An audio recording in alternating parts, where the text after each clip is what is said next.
예, 저희 디일렉은 한국반도체공학회와 공동으로 대한민국 반도체 미래를 그리다라는 기획을 하고 있습니다. 오늘 또 그 시간이 다가왔습니다. 애트리의 유영규 박사님 모셨습니다. 유영규 박사님, 지금 애트리 소속인 겁니까? 배터리는 뭐 지난 한 37년 정도 근무하다가 네. 20년에 네. 2020년에 이제 정년 은퇴하고 네. 현재는 연구 전문위원으로 이렇게 있으면서 네. 또 뭐 정부 부처 여러 가지 일들도 같이 좀 협력을 해드리고 네. 그 와중에 2020년부터 또 충남대학교 네. 전자공학과 초빙 교수로 또 무슨 학과요? 전자공학과 아, 전자공학과. 그래서 강의도 지금 하고 있습니다. 아, 그렇군요. 그러면 애트리에 몇 년도에 가신 겁니까? 83년도. 83년도에. 네. 좀 오래됐죠. 그러네요. 83년도에는 그냥 연구원으로 들어가셨던 겁니다. 그렇죠. 그게 이제 구미에 네. 한국전자기술연구소라고 키에트라고 있어요. 네. 그게 우리나라에 처음으로 이제 반도체 종합연구소를 만들었는데 네. 제가 이제 이게 정년하면서 쭉 제 연구 이력을 쭉 보니까 네. 그 반도체 연구하고 반도체를 응용한 이제 응용 시스템 개발에 쭉 진력을 해왔던 것 같아요. 네. 근데 그 대충 요약을 해보면은 83년도부터 96년도까지는 메모리 쪽으로 한 13년 정도 네. 32K, 64K 롬 생산해서 수출도 하고 그다음에 구매해서 대전 올라와가지고 이제 4메가 D램, 네. 16, 64메가 초고집적 반도체 공동 개발 있죠. 네. 그게 저희들이 이제 현장 책임자로 저희 근무를 한 적이 있습니다. 그래서 아. 이제 처음에는 한 13년에 메모리 반도체를 하고 이제 메모리 잘 되니까 그 이상 이제 정부 과제가 R&D에서 이제 소자나 뭐 반도체 과제를 안 줬어요. 그래서 할 수 없이 이제 시스템 반도체 설계 쪽으로 저희들이 옮기면서 그 다음에 주로 이제 시스템 반도체를 그 다음 한 16년 정도 했는데 주로 저는 이제 RF 아날로그 쪽으로 RF 아날로그 예, 쪽. 특히 이제 CMOS를 갖고 네. 이 SOC화 하면서 이제 RF 소자를 직접화했죠. 그래서 아마 그 99년에는 900메가 셀룰라, 그다음에 그다음에 2001년인가 PC 1.9기가 PC에서 그 RF CMOS 칩을 저희들이 처음으로 만들고 아마 통화 시험을 처음으로 한 것 같습니다. 그래서 그게 그때 뭐 당시에 퀄컴이라든지 그렇죠. 이런 회사가 뭐 미국에서 벤처 기업이었을 때 예, 예. 그때 같이 하셨던 겁니까? 같이는 안 하고 이제 경쟁 비슷하게 했죠. 아, 그때는 경쟁으로. 예. 그래서 아마 통화 시험은 제가 제일 먼저 했을 거예요. 아, 그래요? 그 이제 우리가 PCS 하고 나서 2002년 후에 네. 그러면서 이제 자기들도 RF CMOS로 그 칩을 개발했다고 이제 한번 그렇게 쭉 하다가 그게 2011년까지 했죠. 네. 97년부터 했으니까.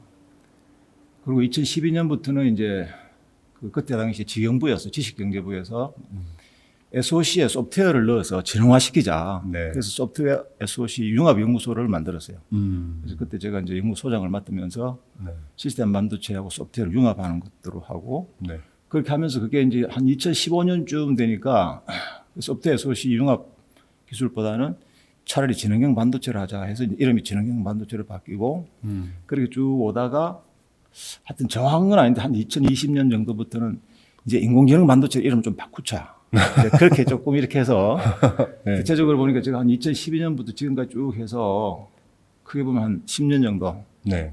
지능형 반도체 쪽으로 이제는 실무 개발보다는 뭐 기술 정책이라든지 기술 기획이라든지 이런 쪽으로 제가 참여를 하고 있는 것 같습니다. D램도 하시고 RF 뭐 이런 네, RF CMOS다. RF CMOS 쪽도 하고 시스템 반도체 뭐 인공지능 뭐 여러 가지 이제 다 거의 뭐 반도체 쪽은 다 하셨네요, 그러면. 뭐 하다 보니까 그렇게 됐네요. 전공은 뭘 하셨어요? 저는 전자공학을 했어요. 전자공학 하셨어요? 네, 전자공학하고 대학원 때는 반도체. 반도체는 뭐 소자 쪽을 하셨습니까? 아니면 뭐? 아, 제가 SOI라고 해서 네. 그 제가 학위 논문이 SOI 모델링을 했어요. SOI. 모델링을 해서 회로에 응용하는 그런 쪽으로 했어요. SOI가 뭐의 약자입니까? 실리콘은 인슐레이터를 해가지고 뭐 저 소이텍 하는 뭐 그런 웨이퍼. 예, 그런 것도 맞습니다. 아, 그래요? 네, 그렇게 하고 이제 2020년에 정년 은퇴를 하고 네. 지금 20년부터 이제 충남대학교 전자공학과에서 이제 교수로 있는데 뉴로모픽 반도체 소자 및 회로 과목을 아예 개설해 버려 가지고 개설해서 네. 지금 저는 대학원 학생을 위주로 해서 교육을 좀 병행하고 있습니다. 그럼 제가 박사님이라고 부르는 게 더 좋습니까? 아니면 뭐 어떻게 불러야 됩니까? 그 편하실 대로 하십시오.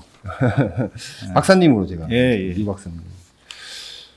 아니 근데 유 박사님께서는 83년도부터 애틀에서 이렇게 반도체 관련된 거를 하시고 네. 하셨으면 정말 이 성장의 어떤 뭐랄까요? 이 곡선이라고 할까요? 확 올라갈 때 그 변화가 그렇죠. 있었던 거군요. 그 전성기 때 같이 있었죠. 네. 지금 전성입니까? 지금은 이제 트랜지션 기간인데 네. 뭐에서 뭘로 트랜지션 하는 겁니까? 지금? 뭐 여러 가지가 있을 수 있죠. 우리 이제 메모리를 잘 하잖아요. 네. 96년부터는 아마 이제 좀 민간 주도로 메모리 이미 돌았었고 네. 그 시스템 반도체가 사실은 이제 정부가 빨리 알았어요. 96년 이제 메모리는 됐다. 더 큰 시장이 시스템 반도체로 돌자 한 게 96년이었어요. 네. 그래서 96년부터 해서 거의 한 10년간, 15년간 이제 시스템 2010, 2015 하면서 네.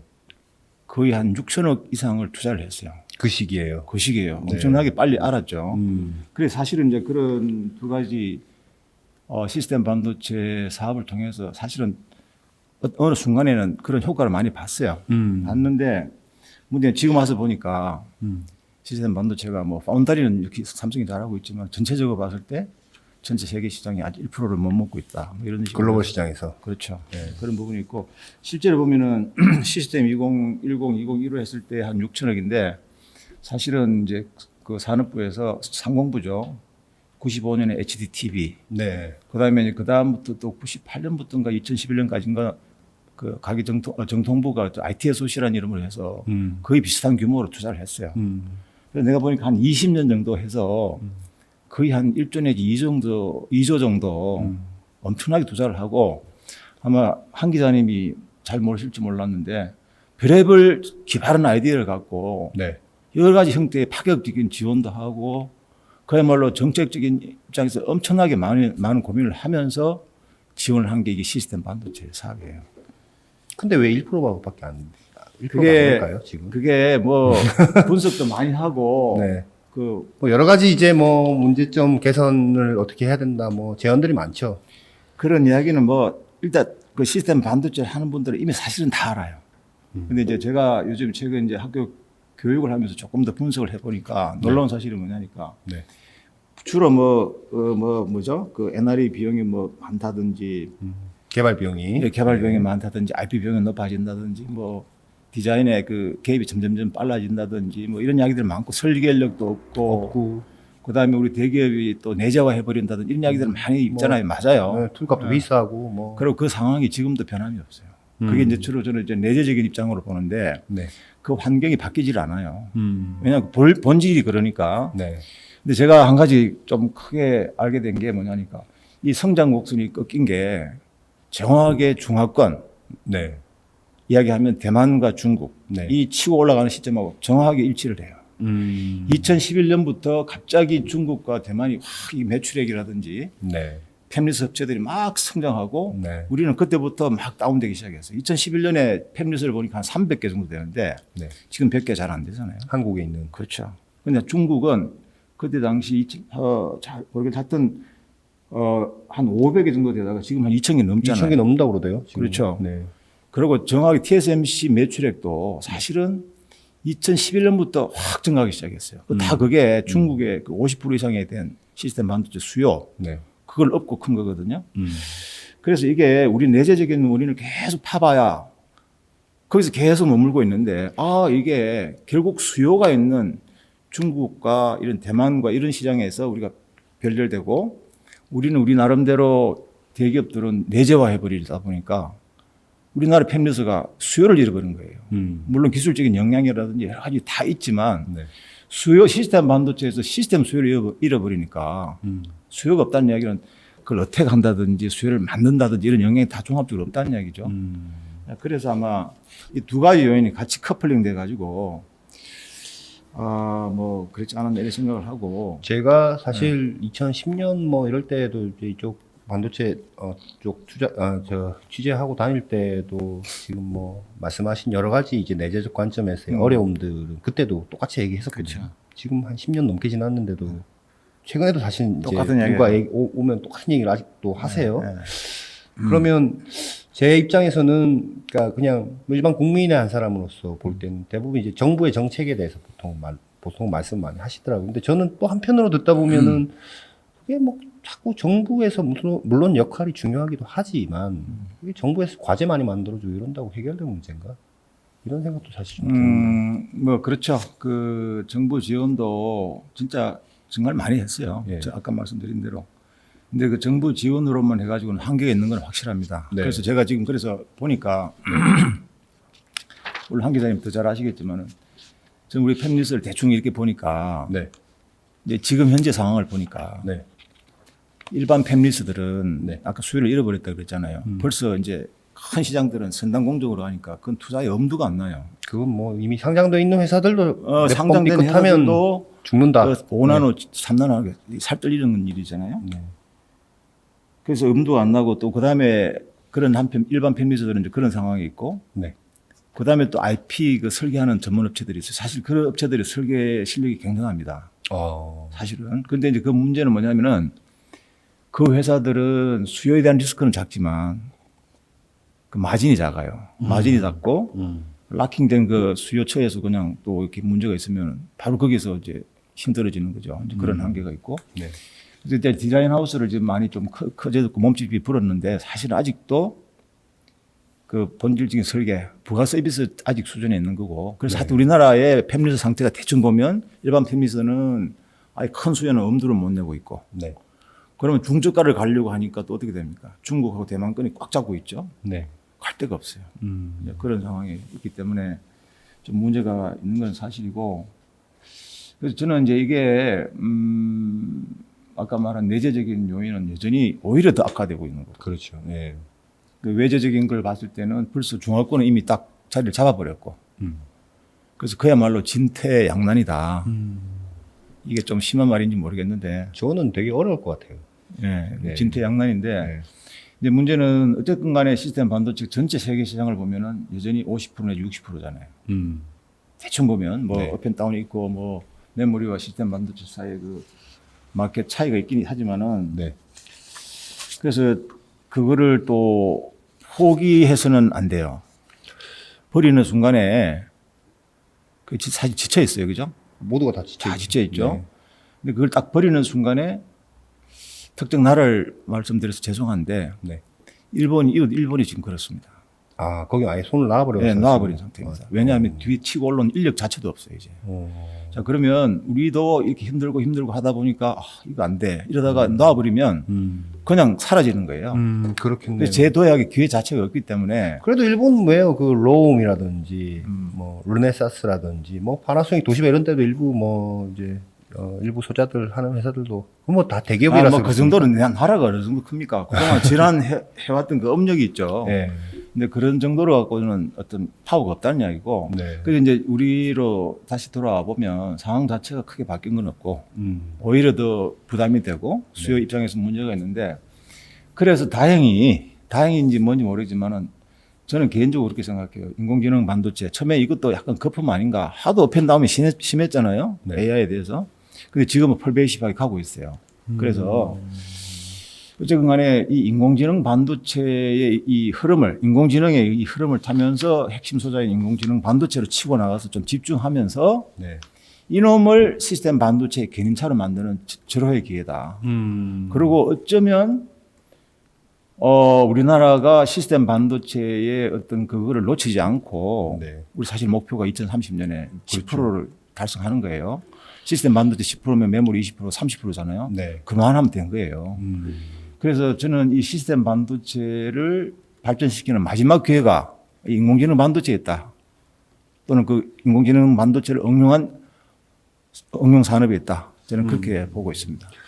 뭐 개별 기업들 이름 제가 얘기해서 뭐 죄송하지만 뭐 워낙 많이 알려진 기업들이니까요. 뭐 지금 뭐 말씀하신 회사들 중에 뭐 대표 기업이라고 할 수 있는 스타트업들은 뭐 퓨리오사라든지 리벨리온이라든지 뭐 또 뭐 SK 계열이긴 하지만 뭐 사피온이라든지 뭐 이런 뭐랄까요 그 MPU를 한다고 해야 됩니까? 예. 뭐 이렇게 자금도 많이 받고 그렇죠. 이제 뭐 또 최근에 뭐 좀 그런 시스템 반도체 쪽에 또 종사하고 있는 기업들 중에는 뭐 SS 컨트롤러 하는 회사도 뭐 있고 뭐 그 회사는 되게 잘 된다고 하던데 그리고 뭐 디자인 하우스 중에도 뭐 무슨 IP 좋은 IP를 MP 만드는 회사도 있고 있고 그래서 투자를 많이 받아서 저는 뭐 박사님은 워낙 예전부터 반도체 업종을 하셨으니까 2000년대 초반에 뭐 현대, LG 빅딜 하면서 쏟아져 나왔던 분들이 다 이제 창업하고 해갖고 지금 다 상장돼 있는 그 패밀리스 업체들이 다 그런 분들이 만드시는 회사인데 그때하고는 양상이 좀 많이 다르다. 일단 해외에서 뭐 해외의 어떤 그런 거를 좀 많이 알고 있어서 투자 받는 방법도 잘 아는 것 같고 그런 것 같아요. 예, 조직을 구성하는 거 외부에 마케팅하는 거 굉장히 잘 하는 것 같은데 우려도 좀 있거든요. 과연 저것을 만들어서 어떻게 팔 수 있을까?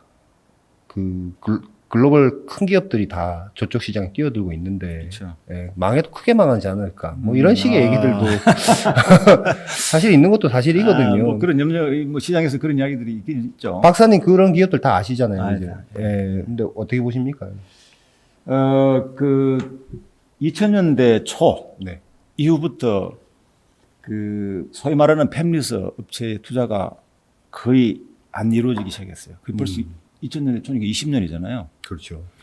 그런데 그 시스템 반도체, 특히 팹리스는 벤처 캐피탈한테 대표적인 기피 대상이었어요. 뭐 아시잖아요. 왜 그런지. 옛날에도 그렇고 또 이게 넣고 그죠? 그 투자 뽑아내는 그 호흡도 넣고 뭐 여러 가지 이유가 다 있죠. 그래서 제 친구도 뭐 투자회사 뭐 대표군이 이타지만은 본인도 이쪽에 투자를 안 해요. 그 정도로 대표적으로 기피하는 대상이 이 시스템 반도체 팹리스 업체예요. 근데 최근 3년에 보니까 이거 완전히 변했어요. 저도 깜짝 놀랐어요. 쭉 제가 뽑아봤거든요.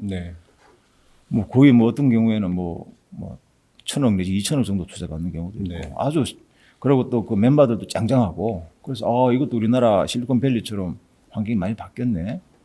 그래서 좋게 있고 그래서 또 어떤 회사들은 보면 대기업에서 분사를 시켜서 AI 반도체 좀 특화시키기도 하고 아주 좋은 여러 가지 형태가 이루어지기 시작했고 그랬는데 이게 지금 갑자기 이런 이제 세계적인 경기가 본의 아니게 오다 보니까 지금 돈을 못 빼는 저도 굉장히 뭐 제가 이런 말 하면 좀 그렇지만 저도 굉장히 긴장하고 있어요. 이거 어떻게 되지? 왜냐하니까 시리즈 B, A, B 받았고요. 이제는 이제 상품을 내놔야 될 입장이거든요. 그때 오히려 돈이 더 많이 투자가 필요한데 이게 딱 스탑이 돼. 올 스탑이잖아요, 지금. 돈이 없다. 그래서 이럴 때는 뭐 제 같은 쪽에서 뭐 특별하게 투자하는 회사가 아니지만은 가능하면 이럴 때에서는 좀 세심한 배려를 좀 해주고 최소한도 그 연구 인력 유지할 수 있도록 제가 볼 때는 뭐 한 2년 갈 수도 있고 그래서 이제 이런 분들을 진짜 배려를 잘 하고 특히 정부에서 이런 부분에서는 좀 신경을 써 주셨으면 좋겠다. 망하게 두면 안 된다라는 겁니다.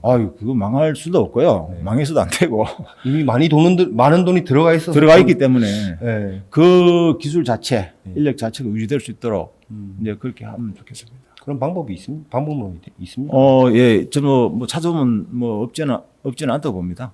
인력 정도는 유지할 수 있는 정도의. 그리고 또 뭐 기본적으로 결과가 조금씩 나오고 있으니까요. 뭐 그런 부분에서 뭐 어쩌면 내년에 좀 환경이 바뀔 수도 있고 그렇게 생각합니다. 그런데 지금 만약에 지금 이런 뭐랄까요 극악한 경기 침체 상황이 아니었다면 만약에 그렇다고 하더라도 뭔가 영업적인 측면, 세일즈적인 측면에서는 뚫기 되게 어렵지 않나 뭐 이런 식의 얘기들도 있던데. 그렇죠. 그런데 이제 어쨌든 내년에 지금 우리가 이제 차세대 진흥형 삽단 뭐 제가 말씀을 드릴 수도 있겠는데 그게 한 3년 정도 되기 때문에 칩들이 이제 나오기 시작해요. 내년부터 나오기 시작하고 그 칩들이 시장에서 어느 정도 호응을 받으면 아무리 투자 환경이 좀 어렵다 하더라도 결과가 좋으면은 그런 환경이 좀 바뀔 수 있잖아요. 투자자들은 사실 돈을 쥐고 있는 투자자들은 지금 옥석을 갈 기회다 보고. 좋습니다. 좋은 포인트입니다. 그래서 내년에 보면 서버 쪽에 한 2개 칩이 정도 나올 것 같고요.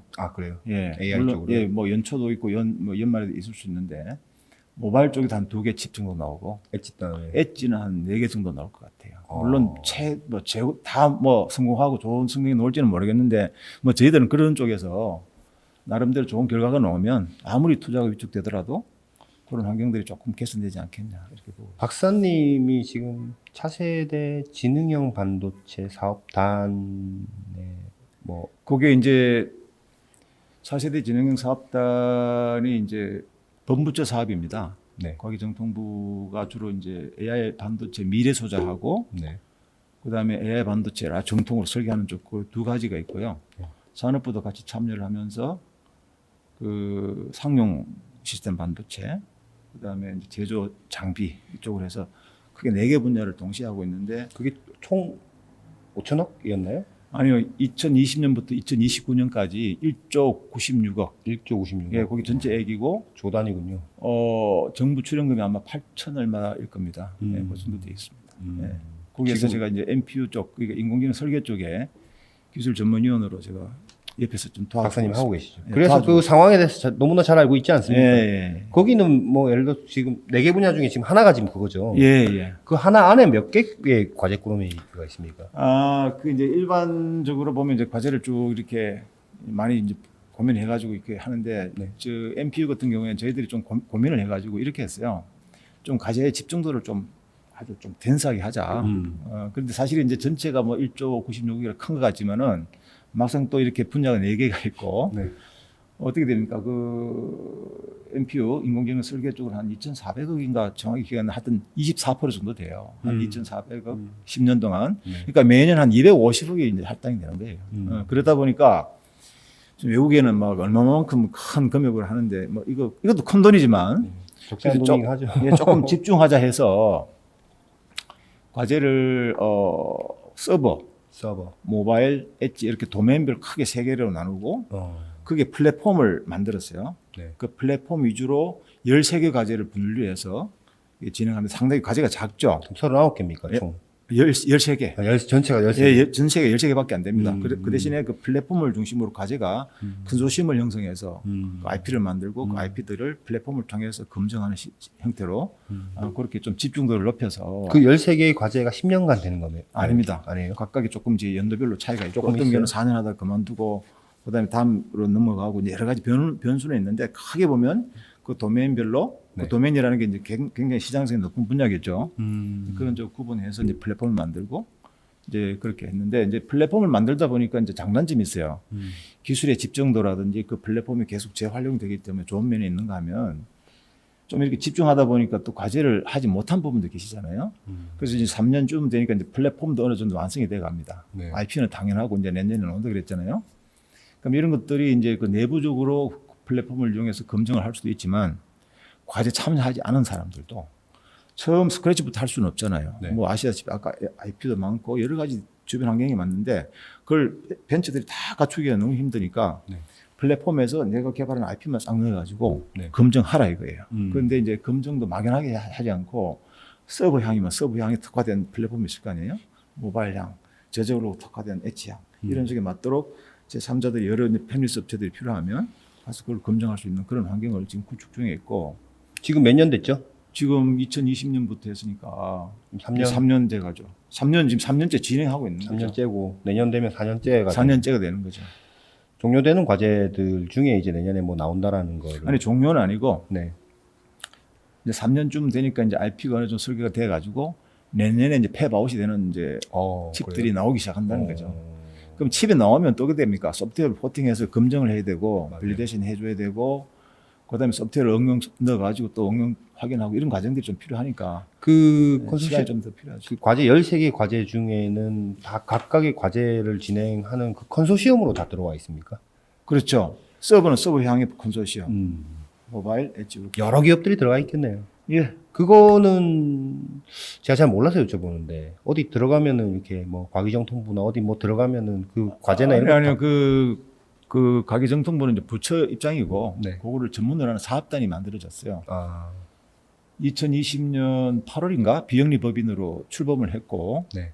그 사업단이 판교에 있습니다. 판교에 그 반도체 협회 건물 김영준 교수님. 예, 김영준 단장이 지금 가지고 열심히 잘하고 계십니다. 저희 그쪽에 홈페이지 가보면 네. 아마 디테일한 내용들이 아마 소개 잘 되어 있습니다. 지금 그래서 한 4년 정도, 3년 정도 했는데 성과는 교수님, 박사님 보시기에는 어떻습니까? 13개들의 어떤 뭐 점수 매기기는 쉽지 않겠지만 그냥 우리가 정성적으로 이건 잘 되고 있네. 이건 좀 파이다 뭐 이렇게 좀 볼 수 있는 것들이 있지 이제 않습니까? 그뭐 ML펄퍼라든지 네. 뭐 나름대로 이쪽에 지표되는 부분들도 있고 네. 그래서 뭐 언론 통해서 그 개별 회사들이 많이 홍보를 했기 때문에 그 개별 칩들의 성능들은 일부 좀 나와 있는 것도 있어요. 아, 그래요? 있고 때문에 네. 그걸 참조하시면 되고 저희는 실제로 이제 이게 잘 이제 시장에 먹혀야 되잖아요. 네. 이제 저희들은 일반적인 성능은 나올 것 같아요. 아, 그래요? 어떤 거는 뭐 아주 정말 굉장히 초저전력이고 전력 측면에서 좋고 성능이 이제 좋은 부분도 있다고 생각하는데 이제 문제는 써야 되잖아요. 돈을 벌어야 된다라는 그렇죠. 말씀이시죠? 뭐 쉽게 이야기하면 근데 그 과정이 또 이 네. R&D 성격도 아닌 것 같기도 하고 그렇다고 또 순수 상용 개발도 아니고 요 어중간한 상태가 있어요. 그게 법무처라서 그런 겁니까? 아니요, 그거 아니고 이제 그건 과기정통부 2차 관실에서 하는 그 MPU 자체도 네. 칩만 나왔다고 요즘에 되는 것이 아니고 이제 소비자들은 이제 솔루션을 줘야지 그렇죠. 비로소 택하거든요. 그렇죠. 생각을 해보십시오. 제가 좀 나중에 말씀드리려고 그랬는데 이 칩을 처음에 만들면 당연히 커스터머 입장에서 뭐 써봤냐고 물어요. 그게 레퍼런스거든요. 그 다음에 이제 레퍼런스 해봐서 써봤대. 어디 해보니까 됐습니다라고 하면 물론 그거 구하기도 힘들어요. 네. 일단 그걸 구했다고 이제 써봤다, 검증했다, 오케이. 그러면 자기 거 드러내고 써야 돼요. 얼마나 불편합니까? 드러내는 정도의 어떤 이걸 감수하면서 쓸 그 정도로 정도의 신뢰가 있고 네. 그 정도의 장점이 있어줘야 돼요. 그러니까요. 그러니까 이제 내년에 나온다는 칩들은 이 칩이 성능이 잘 동작한다는 거예요. 그 넥스트 칩이 많이 기다리고 있고 과제가 좀 있군요. 넘어가야 예, 그런 것들이 이제 기본의 이제 에타 사업, 차세대 진흥형 사업단에서 하는 사업으로는 좀 부족해서 근데 에타를 통과하면서 많은 예산이 잘렸는데 다 그렇잖아요. 원래 그렇죠, 뭐. 결정적으로 뭐가 잘렸냐면 저희들이 계속 중요하게 생각했는데 바로 그 부분. 하드웨어가 나오면 이놈을 잘 구동해서 상용을 할 수 있는 그 소프트웨어. 이 부분을 굉장히 중요하게 했는데 이거 형상물이 없다 해서 그냥 많이 잘라서 부처에서도 그렇고 우리도 기획하는 사람들도 그렇고 굉장히 많은 노력을 해서 이게 되게 중요하다 해서 추가 사업을 많이 벌였어요. 아, 그래요? 그 연계하는 부분, 네. 소프트웨어 프레임워크 전체를 엮어주는 부분 네. 이런 부분을 많이 개발해가지고 그 개발하는 사람들이 이런 사람들이 개입을 해서 나온 칩들을 바로 꼽아서 응용할 수 있는 부분까지를 이미 다 셋업을 하고 있습니다. 후속 조치를 지금 잘 하고 있는 것이죠. 그러면 그렇군요. 칩이 나오면 그게 넣어가지고 그런 부분에서 실증하고 시범하고 그렇게 할 수 있도록 그렇게 하고 있습니다. 그 PIM은 지금 진행 상황이 어떻습니까? PIM. 네. PIM은 뭐 이제 지난 9월달에 네. 사업단이 출범을 했죠. 네. 그래서 박사님도 거기 또 어느 정도 또 뭐. 있습니까? 좀 했죠. 예. 아, 그래요? 예. 뭐 위원으로 계십니까? 어떻게 돼요? 예, 뭐 거기도 같이 네. 자문하고 있습니다. 네. 그것은 제가 그 사업단 출범하기 전에 우리 쪽에서 그런 보도를 한번 낸 적이 있는데 대기업들은 들어가기 싫은데 자꾸 정부에서 삼성, SK 안 들어오면 이게 참 그러니까 들어오라고 했는데 저희는 싫어요 이러다가 마지막에 어떻게 해서 하여튼 뭐 같이 모양새는 어쨌든 같이 하는 걸로 지금 모양새는 만들어진 것 같은데 그것은 좀 괜찮아 보이시세요? 어떻습니까? 그것도 꽤 많은 그 재원이 들어가는 사업 아닙니까? 그게 지금 22년부터 네. 27년까지 7년간인가? 네. 한 4천억 정도 들어가죠. 그러니까 엄청나게 들어가는 돈. 4천억이 들어가고 네. 그거 하나에만. 예. 그것도 이제 법무처라서 산업부하고 과기정통부 같이 합니다. 하는데 네. 이제 메인은 네. PIM 설계에 있습니다. 거의 한 47% 정도 예산을 이제 그쪽에서 쓰는데 네. 그 뭐 기자님이 이제 업계 여러 가지 이야기를 들으면서 그런 비판 이야기 하시는 거 당연히 저는 받아들여요. 죄송합니다. 제가 아니요. 비판하려고 그런 게 아니고. 그런 이야기 예. 당연히 하셔야 되고 네. 우리 기획하는 사람들은 그걸 잘 받아서 소화를 해야 됩니다. 네. 사실은 이제 PIM은 뭐 전 과기정통부 장관 최기영 네. 장관님께서 아주 수건 사업처럼 네. 처음에 제안도 하시고 이제 저보고 같이 일을 하자고 그랬는데 처음에 저는 반대했어요. 아, 그래요? 예. 왜 그렇습니까? 왜냐하면 DRAM, PDK 액세서 원천적으로 불가능하다. 그렇죠. 안 내줬죠, 그거 뭐. 그거 뭐 당연한 이야기고 그 다음에 이제 대기업이 잘하고 있고 만약에 PIM이 비전이 있다 그러면 자기들이 더 큰 돈으로 더 하죠. 좋은 인력과 많은 인력을 투자할 거다. 네. 근데 우리가 뭐 굳이 해야 되느냐라고 조금 처음에는 반대를 했는데 네. 돌아오면서 가만히 생각해 보니까 우리나라 시스템 반도체 20년간 투자를 해가지고도 잘 안 되잖아요. 물론 잘 될 때도 있었지만 결과적으로는 이렇게 돼 있잖아요. 결국은 우리 메모리 반도체를 잘 하니까 이놈을 기반으로 할 수 있는 시스템으로 접목시키면 우리의 강점을 기반으로 할 수 있는 그 오히려. 컨셉 자체는 맞다. 그럼 어떻게 할 거냐 이제 이 문제가 이제 숙제죠. 네. 그래서 유일하게 방법은 이거구나라고 생각해서 저도 이제 동참하겠다고 이제 말씀을 드렸어요. 아, 그래요. 네. 그래서 지금 결과적으로 보면은 그 메모리를 기반으로 하는 네. 설계도 한 6개 정도 가져가 있고요. 아, 그래요. 네. 그다음에 그 로직 베이스의 그 인베디드 메모리 있죠. 네. 뭐 이 플래시라든지 이 엠램이라든지 네. 이런 것들을 하는 또 그런 핌 설계가 한 또 열 몇 개 되고요. 네. 그다음에 그 RRAM이라든지 뭐 P램이라든지 이런 그 이머징. 예, 이런 거를 통한 또 핌 소재. 그렇게 해서 총 한 26개 과제가 지금 진행 중에 있습니다. 이제 막 시작을 했죠. 아, 그 선정이 다 됐습니까? 선정돼 가지고 이제 과제를 열심히 하고 있습니다. 어. 하고 있고 어. 여기 이제 요거는 이제 기대를 조금 시간을 아직 좀 많이 남아. 이제 좀 좀 관심 있게 한번 봐주시고 네. 또 한 가지가 이제 이게 있어요. 그 핌 허브라고 네. 해가지고 역시 좀 뭔가 기반을 하면서 인력을 양성을 하자. 회사에서 사실 필요한 게 이제 인력이잖아요. 네. 그냥 막연하게 보다도 이제 이 핌을 한번 해보면서 훈련된 학생들이 가면 훨씬 더 좋으니까 이제 그렇게 하고 그다음에 이제 아무래도 이게 D램이나 메모리 좀 민감합니다. 그렇지 아시죠? 네. 그래서 이제 직접적으로 참여는 안 합니다. 그 대기업은 아니지만 이 핌 허브를 통해서 네. 그런 부분에 대한 거를 좀 창구로 일어나하고 그다음에 우리가 이제 이런 개발들을 다 이제 이야기할 거예요. 하면은 이제 분기든 1년이든 봐가지고 그분들이 기술 자문위원으로 참석하셔가지고 방향이 좀 이런 방향 전체는 좀 가이드 해줄 수 있잖아요. 네. 그런 부분에서 약간의 링크하는 그런 접점이 이제 바로 이제 핌 허브를 통해서 하는데 이것이 지난 7월 달인가 카이스트의 그 유해준 교수가 이 핌 허브를 선정이 돼서 아마 지금 열심히 하고 있을 것 같습니다. 그래서 이런 것들을 이제 쭉 이렇게 하다 보면은 핌 허브가 말하자면 주간기관처럼 되는 거예요? 아닙니다. 그건 아니고요. 전체 과제를 26개를 하고 아, 그 중에 예, 이제 이런 창구 이제 메모리 하다 보니까 아무래도 메모리에 대한 어떤 방향이라든 이런 것들은 컨센서스가 좀 돼줘야 되잖아요. 네. 회사하고 완전히 뭐 이렇게 따로 떨어져서 하는 건 안 되니까. 네. 그러면서 또 메모리 사업이라든지 이런 부분이 중요한 정보가 또 오고 가는 것도 좀 안 되고 네. 아주 애매한 부분이 있어요. 네. 그런 부분은 이제 핌 허브를 통해서 조금 이렇게 자문을 좀 구하고 이런 식으로 이제 실제 과제와 허브가 이렇게 계속 가면서 제가 볼 때 이제 신뢰가 쌓이면 그다음에 우리의 역량이 어느 정도 되면 그다음에 과제를 통해서 원천 기술이 조금 나오기 시작하면은 네. 아마 협력 관계도 거기에 따라서 네. 조금 더 강화되고 잘 되지 않을까 저는 그렇게 기대를 합니다. 그 지금 뭐 예타를 통과해서 지금 진행되는 두 가지 큰 사업에 대해서 지금 말씀해 주셨는데 네. 지금 뭐 또 준비되고 있는 그런 게 있습니까? 반도체 쪽에서 말씀하시기 좀 약간 곤란한 네, 뭐, 질문이 되겠습니까? 뭐 여러 사람들이 하고 있는데 그거는 이제 앞으로 어떻게 할 건가 하겠는데, 네. 저는 이런 이야기 좀 하고 싶어요. 그 국가 사업 측면에서 이야기한다 그러면 그 질문에 대해서 말씀드리면은 네. 우리가 지난 한 60년 정도 스케일링이 계속돼 왔잖아요. 네. 무어의 법칙이 예, 그 사실 네. 끝났어요, 사실은. 끝났죠. 끝났고 네. 그 이제 뭐 5나노, 7나노, 뭐 7나노, 5나노, 3나노, 2나노 쭉 그런데 네. 사실 그게 이제 벌써 브랜드 네임이 돼 버렸어요. 일종의 실제 그 스케일링 그 피치가 그렇지 않거든요. 마케팅 옷처럼 돼버렸다. 뭐 그렇게 보고 있는 관점도 있습니다. 그리고 실질적으로 네. 그 스케일링 자체는 끝났고 네. 이제는 칩넷이라든지 3D 패키지로 이미 이 메인스트림 자체가 바뀌었어요. 그러니까 어마어마한 사실은 지난 60년간 해왔던 스케일링이 모든 여러 가지 좋은 기술들을 다 물리치고 아무리 좋은 기술을 개발해도 스케일링 해버리면 그거 다 해결해버리거든요. 그렇죠. 그래서 이 스케일링이 모든 걸 잡아먹어버렸어요. 근데 그게 끝났단 말이에요. 그 칩넷으로 돌아가고 이거 칩넷 한다는 그 자체만이 뭔가 한 게 아니고 그 기술 자체도 옛날에 벌써 있었다고.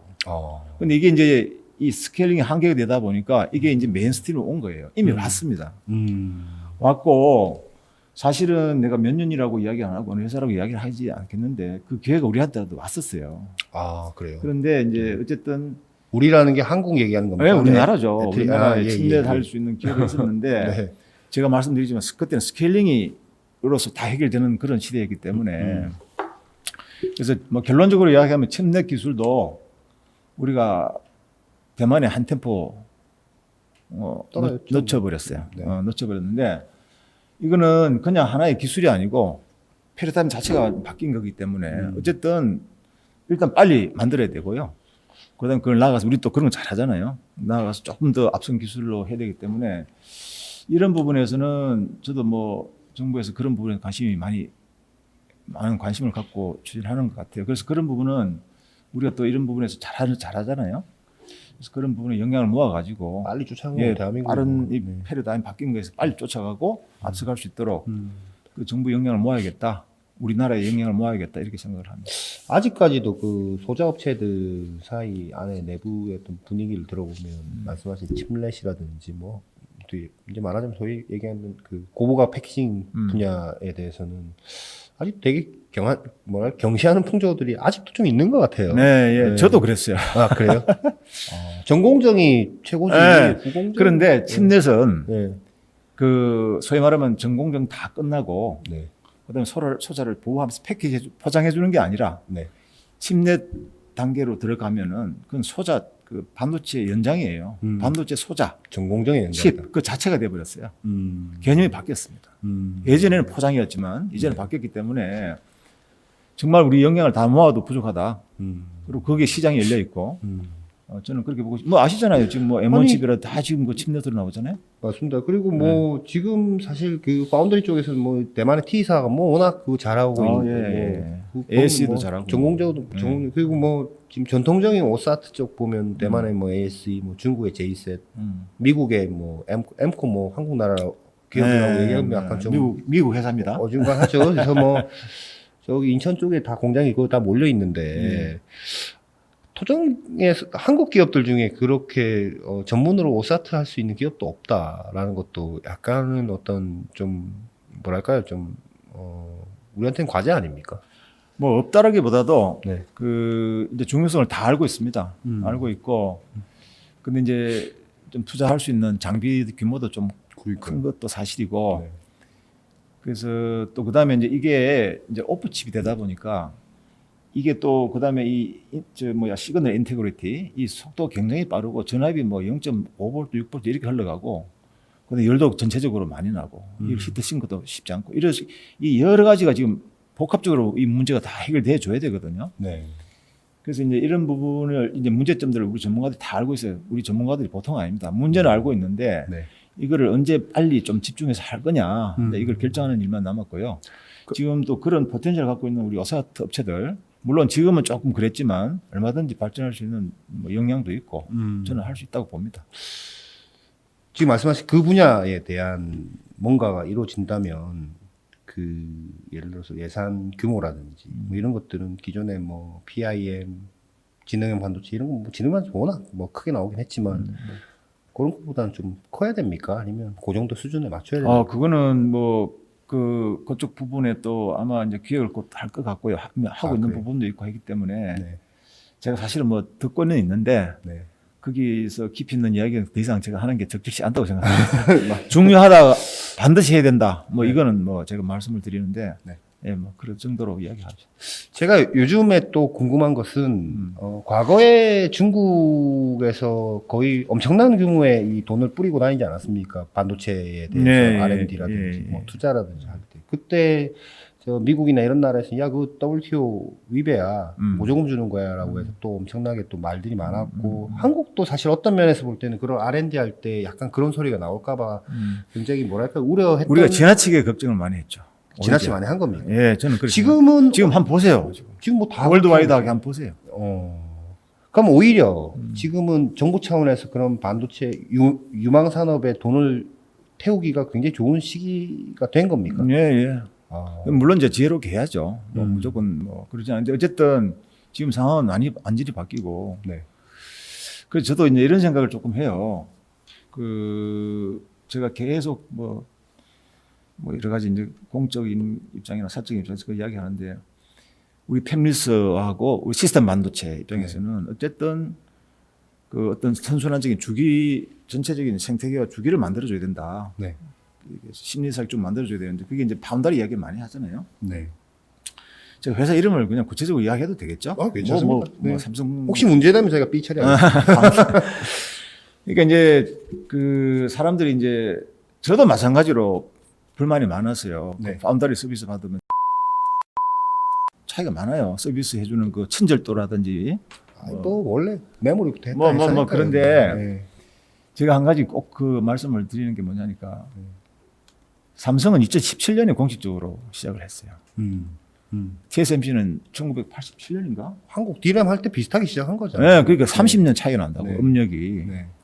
그런데 한 가지 뭐냐면은 삼성전자는 하여튼 우리나라 바운더리는 네. 선단 공정부터 시작을 했어요. 그리고 대규모 수요 업체하고 같이 밀결합해서 그 프로덕트를 해결해 줬다고. 그 소위 말하면 점핑 전략을 했죠. 네. 잘 한번 보십시오. 만약에 우리가 30년 뒤졌는데 네. TSMC 우리나라 바운더리 회사가 TSMC처럼 똑같은 정도의 정밀하고 세밀한 그리고 굉장히 광범위한 서비스를 해준다고 처음부터 따라한다 그랬으면 아마 지금도 헤매고 있었을 거예요. 나는 그런 면에서 네. 우리나라 바운더리 회사가 진짜 그 전략 자체는 주요했다고 보고 잘 잡았다. 그러다 보니까 일반 R&D 하는 사람들 대학교 계신 분들은 TSMC처럼 아주 뭐 모든 뭐 60나노, 뭐 45나노, 28나노 다 못 해주잖아요. 네. 근데 그쪽은 잘해준다고 이제 이렇게 이야기하는데 만약에 일단은 이제 우리나라 바운더리는 그런 어떤 점핑 전략을 해서 공정부터 딱 선단 노드를 하고 네. 대규모 하면서 실력을 키운 거예요. 네. 오늘 이렇게 된 거고. 네. 이제 문제는 이제 그럼에도 불구하고 우리나라 바운더리를 하는데 제가 국책 과제를 이제 아까 핀도 하고 차세대 진흥 사업들을 하면서 야 국책 연구를 하면서 이 IP까지는 최소한도 가능하면 우리나라 바운더리를 쓰면 좋겠다. 근데 강제할 수는 없어요. 왜냐하면 각각 과제는 또 결과를 내놔야 되니까. 근데 어쨌든 간에 그 원칙이고 그렇게 되면은 좋은 IP들이 우리나라 바운더리에 쌓일 거 아니에요. 그럼 그 바운더리에 쌓인 IP가 검증이 됐기 때문에 재활용되는 이런 선순환 구조를 가지잖아요. 네. 자, 그렇게 하면은 좋은데, 그건 이제 아주 이제 이상적인 이야기죠. 그러면 그 바운더리 입장에서 뭡니까? 그 국가 R&D나 이런 걸 위해서 슬롯을 빼줘야 돼요. 맞아요. 양산론 하는 거 다 빼줘야 된다. 그거 엄청난 겁니다. 네. 네. 그래서 나는 대기업하고 뭐 중소기업 편밀도 상생하는데 네. 막연하게 그렇게 이야기하지 말고 네. 어느 대기업이 어느 사업부하고 네. 어떤 아이템으로 상생할 건가를 정해야 된다는 거예요. 그러면 만약에 이제 우리나라 바운더리가 뭐 28나노의 어느 슬롯을 뭐 배정해 줬다 합시다. 네. 그러면 순간적으로 약간 손해가 있을 수는 있죠. 네. 물론 이제 거기에 나중에 이제 IP는 받겠지만 그 이제 이게 뭐지 남지만 그럼 그 빠진 슬롯에 대해서 국가가 왜 세제 혜택을 못 주냐고요. 세제 혜택을 주고 그걸 넣고 그럼 그 IP가 계속 남잖아요. 그러면 순간적으로 약간은 그런 부분이 있다 하더라도 장기적으로 보면 IP가 쌓여가지고 우리나라에 개발한 그냥 IP가 그냥 장난한 게 진짜 쓰이는 IP를 말하는 거예요.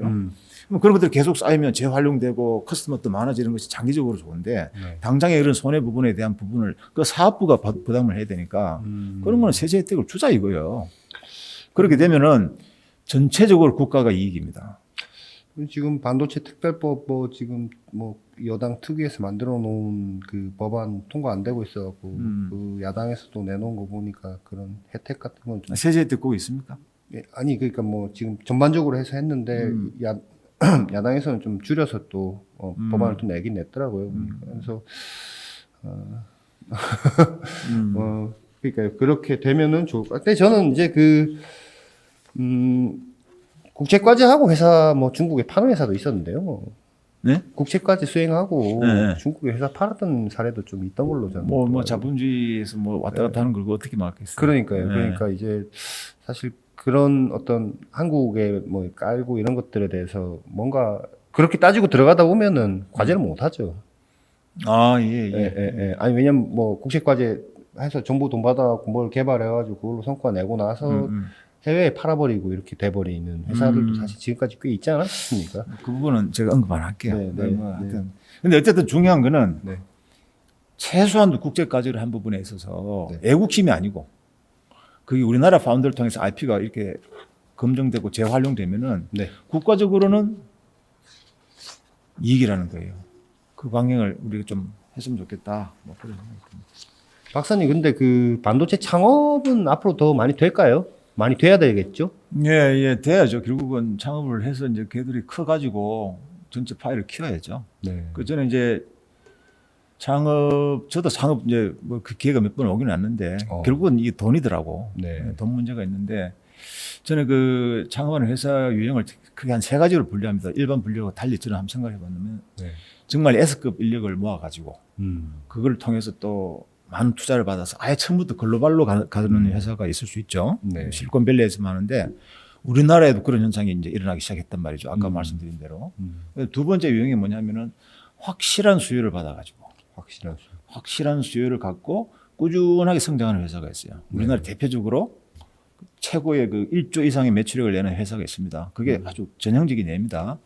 세 번째 예가 뭐냐면은 작게 시작했는데 꾸준하게 하면서 실력을 키우면서 응용 분야를 확대하는 그런 패밀리스 창업 회사가 있어요. 이 세 가지 유형을 좀 나눴는데 두 번째 유형은 어디 말씀하신 거예요? 뭐 LX 세미콘이죠. 예. 확실한 수요 기반에서 회사가 지금 1조 이상의 매출액을 내는 회사죠. 이게 시스템 반도체는 키가 수요입니다. 어떤 형태로든. 제가 근데 이제 세 번째 유형이 꾸준하게 했는데 이 세 번째 유형의 대표적인 회사가 누굽니까? 대만의 미디어텍입니다. 미디어텍이요. 이 미디어텍이 내가 그 2000년대 총 한번 방문한 적이 있어요. 그때는 우리나라 패밀리스가 더 나았어요. 그래요? 실력도 좋고 사람도 많고. 근데 지금 어떻게 됐습니까? 그 사람들 꾸준하게 그가 지금 엄청난 회사가 됐지 않습니까? 맞습니다. 그래서 지금 이런 부분이 있는데 우리가 창업 뭐 이렇게 활성화하고 여러 가지 정책도 사실은 지난 20년 동안 많이 했었어요. 많이 했는데 결국은 이런 세 가지 유형에 대해서 왜 우리는 세 번째 유형은 잘 안 나타날까? 그다음에 이 창업하는 회사가 뭐 NRE 비용 높다든지 설계력 부족하다든지 이런 이야기가 똑같은데 이 세 가지 유형마다 어떻게 지원하고 촉진할 건가는 또 그마다 다 다를 거 아니에요? 그거는 어느 거를 우리가 목표로 갈 거냐의 정책적인 판단을 먼저 해야 됩니다. 막연하게 창업 활성화 왜 안 되냐 이런 이야기보다도 어느 회사의 유형을 우리가 전략적으로 가져갈 거냐 이런 부분을 이야기해야 될 것 같고 두 번째 제가 좀 매람되지만은 우리 저는 이제 기술 개발 R&D를 많이 하다 보니까 우리 엔지니어 사회에 이런 부분이 조금 있어요. 무조건 칩을 만들더라도 기술적으로 최고로 우수한 거. 그다음에 가능하면 많은 성능을 다 포함할 것. 이게 어떤 뭐 기술 개발 입장에서는 중요하잖아요. 근데 시장은 다릅니다. 그게 비슷한 것 같지만 다릅니다. 결국 고객이 원하는 게 뭔지를 알아갖고 그거를 제때 주는 게 키예요. 그래서 이제 그런 부분에서 우리가 이제 과연 이 R&D 부분도 일정 부분 그런 부분을 좀 수렴해야 되겠다. 너무 기술 개발에 올인하지 말고 그런 부분이 하나가 있고. 근데 이제 창업하는 회사 입장에서 보면은 아까 수요가 중요하다고 그랬잖아요. 무슨 수요가 중요한지 그 시스템 하는 사람들 제품 로드맵. 그다음 그 로드맵에 있는 제품들의 요구사항. 이거 확보가 생명이고 그게 등대입니다. 근데 생각보다 그거 다 아시는 것 같죠? 생각보다 잘 몰라요. 구하기도 힘들어요. 그래서 그런 부분에서 어떤 그런 정보, 물론 그건 비즈니스 도면이 있을 수도 있는데 어쨌든 그런 부분에서의 어떤 그 수요자의 정확한 요구사항이라든지 제품 로드맵을 조금 우리가 제공할 수 있는 그런 방법이 있었으면 좋겠다. 이런 생각을 좀 해봅니다. 칩 하더라도 시스템을 알아야 된다. 그럼요. 라는 말씀이시군요. 그렇죠. 시스템의 요구사항을 정확하게 모르면 그 칩이 경쟁력이 그 커스터머 입장에서는 경쟁이 없기 때문에 그렇습니다. 그래도 어쨌든 AI 반도체 하려면 뭐 여기저기 진짜로 팔고 레퍼런스도 많이 확보해야 될 것 같은데요. 맞습니다. 이게 결국은 우리가 그 시스템 반도체 또는 그 AI 반도체는 스타트업 입장에서는 레퍼런스 확보가 제일 키입니다. 그게 힘들죠. 레퍼런스 확보하기 힘들어요. 그래서요. 맞습니다. 바로 그 부분에서 정부 역할이 있어요. 그래서 이제 일단 써준다, 써봤다. 그러면 그 다음 단계 또 뭐를 묻냐면은 그럼 내 거 드러내고 당신 거 써야 되는데 드러낼 만큼의 장점이 뭐냐 또 알아봐야 돼요. 그죠? 그거 두 개를 뚫어줘야 되는데 그 두 개를 동시에 뚫는 신생 기업은 없습니다. 그래서 바로 그런 부분에서 제가 볼 땐 정부가 정말 도와줘야 되는데 최근에 제가 뭐 보니까 부처의 그 나이파에서 NPO 팜이라든지 K 클라우드 같은 실정 시범 사업을 조금 더 지금도 하고 있지만 조금 더 이것을 확대할 계획에 있는 걸로 제가 알고 있습니다. 이런 것이 바로 그러니까 자기가 이제 개발했잖아요. 거기 넣을 수 있겠네요. 꼽아가지고 돌려보는 거예요. 그럼 돌려보는데 이게 잘 안 돌아갑니다. 안 돌아간다는 이야기가 뭐냐면 돌아가긴 돌아가는데 기존에 서비스 해주는 사람들 업자보다도 좀 불편할 수가 있어요. 환경도 바뀌고 그렇기 때문에 이제 그런 부분을 참 좀 불편하죠. 근데 그거는 좀 그런 실증이나 시범 사업을 통해서 그런 불편을 조금 그 시간이 조금 있는 거를 좀 같이 감내하면서 써줘야 됩니다. 그게 이제 실증 시범 사업으로 저는 보고 있고 그래서 그런 부분을 이제 뭐 중요성을 알았기 때문에 이제 그런 걸 통해서 레퍼런스도 구하고 그다음에 이제 불편한 사항도 다 검증을 통해서 거쳐지면은 뭐 글로벌하고 가는데 큰 문제가 없다고 이렇게 생각하고요. 바로 이거는 이제 정부가 해줘야 될 입장이고 네. 우리나라 기업이 글로벌 가기 위해서. 근데 해당되는 기업이 또 해야 할 부분이 있어요. 그건 뭐냐면은 NPU 인공지능 반도체 칩만 잘 만들어가 되는 것이 아니라 네. 이제는 솔루션을 줘야 됩니다. 네. 그 뭐 아시잖아요. 그 엔비디아 보면은 이놈이 죄송합니다. 그 엔비디아나 또 저 신생 기업인 그래프코어를 한번 보세요. 네. 그 사람들 보면은 이 사람들이 칩 회사인지 응용 소프트웨어 파는 회사인지를 헷갈릴 정도로 네. 도메인별로 솔루션을 착착 제공하면서 막 선전해요. 그러면 솔루션을 원하는 사람은 당연 사죠. 사는데 그 밑에 칩이 있잖아요. 바로 그렇죠. 그런 전략이죠. 그래서 우리 정부가 이런 식으로 이제 뭐 실증 시범 사업을 통해서 막 레퍼런스도 제공하고 검증도 해주고 나면 거기에 맞도록 소비자가 수요자가 그것을 바로 쓸 수 있는 그런 솔루션을 줄 수 있도록 그 회사 자체도 그 역량을 많이 키워야 되고 지금 그래도 좀 괜찮은 회사들 보면은 바로 그 부분을 막 하려고 소프트웨어 인력이 부족하다고 계속 이야기하는 이유가 네. 사실은 그게 이제 이런 현상을 갖고 이제 이야기하는 것이죠. 그래서 이 두 가지 문제가 잘 해결된다 그러면은 우리 인공지능 반도체 회사들도 얼마든지 글로벌하게 경쟁력 있게 그렇게 나갈 수 있다고 그렇게 생각을 합니다. 박사님 오늘 나와주셔서 말씀해 주셔서 너무 고맙습니다. 아유, 감사합니다. 종종 한 번씩 나와주시죠. 예, 그러겠습니다. 고맙습니다. 예, 감사합니다. 네.